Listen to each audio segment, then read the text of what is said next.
Okay, so we have the Western deba, which is symmetrical, and the deba, which is about the same size. About the same size, and this is asymmetrical. Both of them we can sharpen on the Wicked Edge. Okay, let's step to the Hanasuki knives.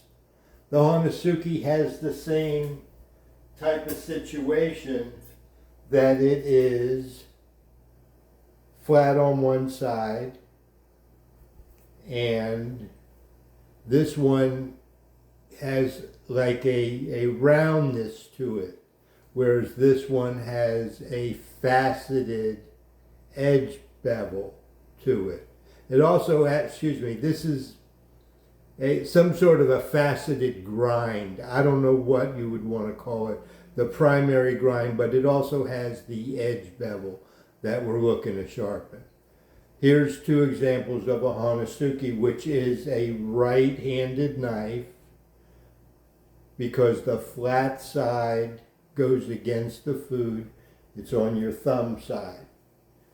Some of these have left-handed knives that is an actual mirror image, and that facet would be on the other side, meant to hold it in your left hand. Other knives flat say, we don't make a left-handed Hanasuki.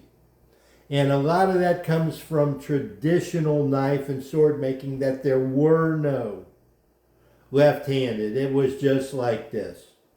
It was just like this. All of these were just like this.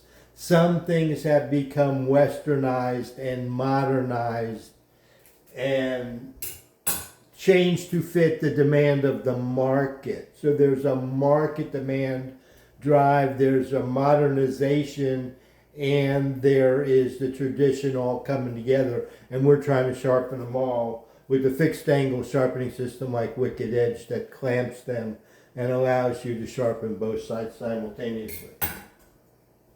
Another example of a single-sided is a Yusuba, and this is like the other ones. It is a right-handed knife, and it is flat, or this one you can see the gap. You can see that light gap.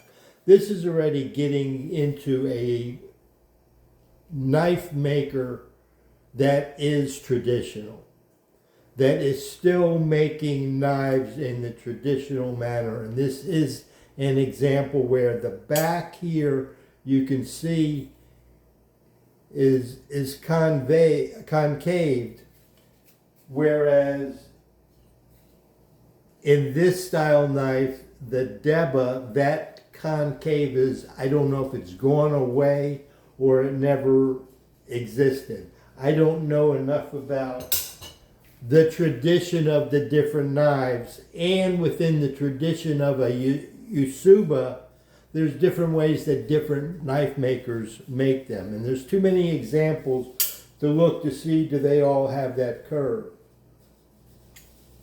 Because of the way some knives are made in the traditional sense, built into the knife is methods of sharpening, of deburring them, resting the knife on the flat stone to sharpen the back side, and then you just contact the heel and the back side of the apex to deburr it. You can see that in some videos that Tom Blodgett recently produced on sharpening a Yanagiba, where he showed you that he deburrs the backside flat.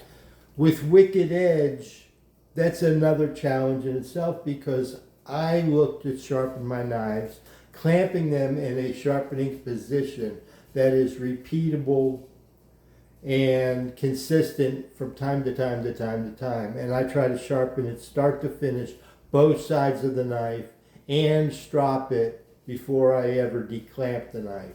I don't want to clamp it, remove it to deburr the backside, to have to clamp it up again, to measure angles again to strop. I don't blend my sharpening. I do all my sharpening start to finish with the Wicked Edge. So again, another example. All of these I'm showing you now in order to go and sit and talk about the sharpening method. They're all the same.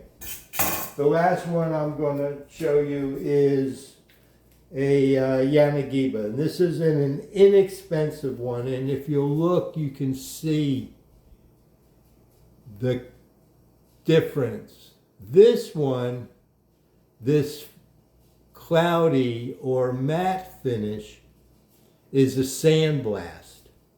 And you can see where there's a line, and the line at my finger is where there is a break, where there is a actual facet to the grind of the knife. They have sandblasted up above it so it has that two-tone look, whereas down where the two different grays meet is where that break is. And in tradition, in the old traditional sword making fashion, these were more convex, more curved here, so that when you put, it was like the usuba, that you could see the curve. And then when you deburred it, you deburred it by rubbing it and resting it on this side. Now we're sharpening with the Wicked Edge, so I'm demonstrating what techniques I've learned in order to tackle those same problems. Here's another real quick. This is a different brand, and this again is sandblasted. This isn't a matte finish from a whetstone. And then it has that edge bevel or grind, and then there is also the bevel that we sharpen, the actual bevel. So in the scope of what we're doing, we are not looking to reshape knives. We are looking to sharpen the edge bevel. And I'm going to stop here, and then we're going to talk about sharpening. Thanks.